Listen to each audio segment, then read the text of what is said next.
nós já estamos num cenário de total insegurança jurídica, em que o que vale é a vontade dos nossos árbitros, dos nossos juízes, principalmente aqueles que ocupam a cúpula do judiciário. Então, a gente já tem um cenário de total instabilidade, total indefinição, em que o texto da Constituição não vale mais na prática. Ele pode até servir como orientação para algumas questões, enquanto os ministros do STF não acham que essas questões os incomodam, né? Mas nas questões realmente fundamentais, quem decide são eles como é que as coisas vão funcionar, independentemente do que a Constituição diga. E isso nós já falamos aqui desde, pelo menos, 2016, antes mesmo do inquérito de 2019, o famigerado inquérito das fake news, porque em 2016 o Lewandowski já tinha decidido poupar a Dilma de punições que ela deveria receber como presidente impeachment. Mas o Código Civil brasileiro, que a gente também já abordou esse tema de tão importante que é o Instituto Liberal está focado em colaborar com iniciativas no sentido de denunciar esse problema, denunciar os riscos que nós corremos. O Código Civil brasileiro é um documento muito importante do ordenamento jurídico do país, que versa sobre as relações entre as pessoas físicas, os CPFs, cada um de nós, e também as pessoas jurídicas, as empresas.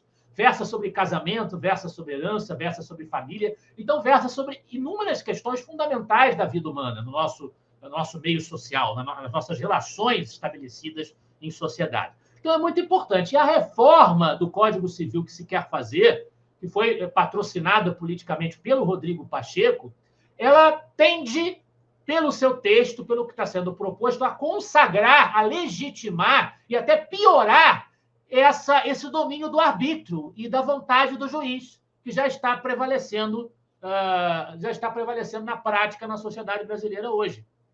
E aí, a Kátia Magalhães e o Leonardo Correia, representando o Alex, escreveram esse artigo, Código do Juiz Cidadão Sem Código, analisando um texto do ministro Luiz Felipe Salomão, publicado sob o título Reforma do Código Civil de Volta para o Futuro.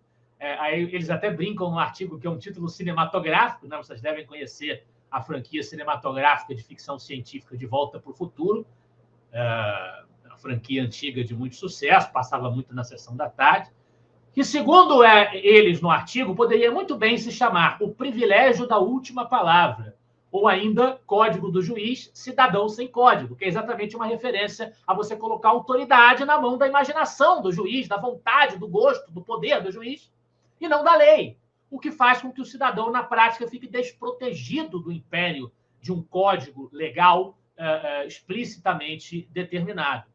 Sob a justificativa de atualizar o Código Civil, conforme eles argumentam no texto deles, o projeto propõe cristalizar em lei, é o que eu estava dizendo, o ativismo judicial, que já se tornou praxe.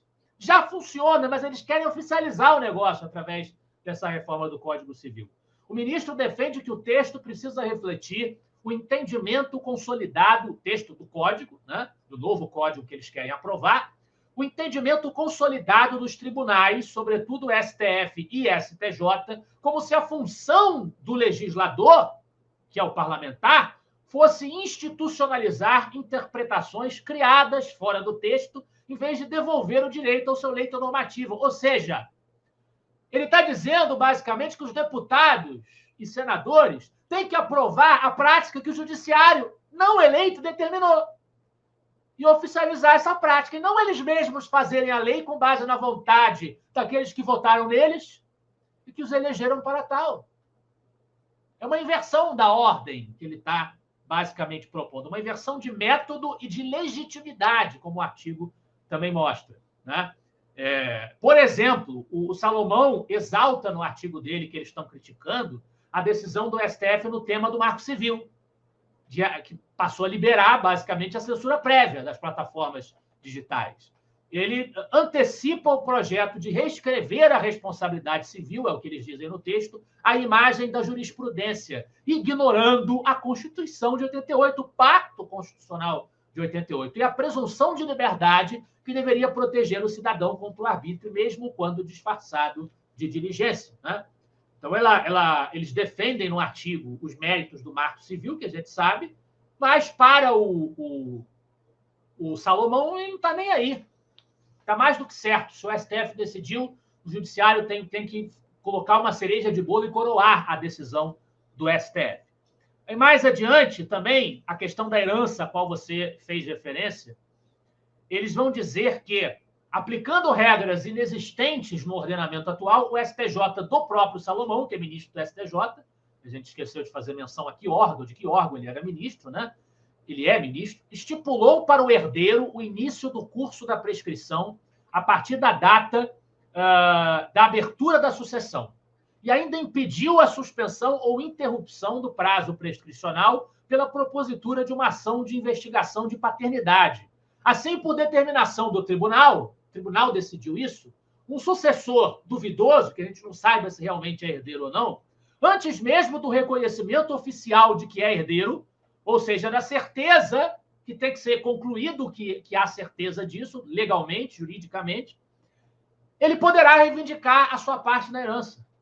Ele não vai ter, antes mesmo de provar, né? A novidade é fundamentada em dispositivos do projeto do novo Código Civil, que o Legislativo nem aprovou, mas o ministro do STJ já julgou com base nisso.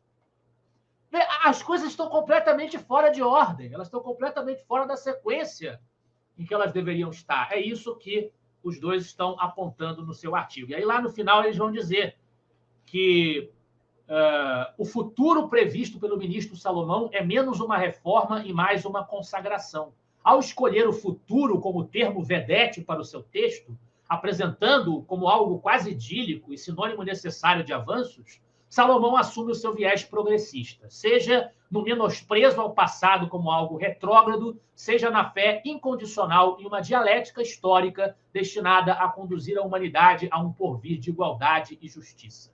A toda essa utopia, preferimos a tradição do primado da Constituição, da legalidade e da previsibilidade jurídica. Respeitemos o passado que estabeleceu para nós um marco constitucional em torno do qual a nossa sociedade opera. Senão, é a barbárie, senão é a ditadura, Camila.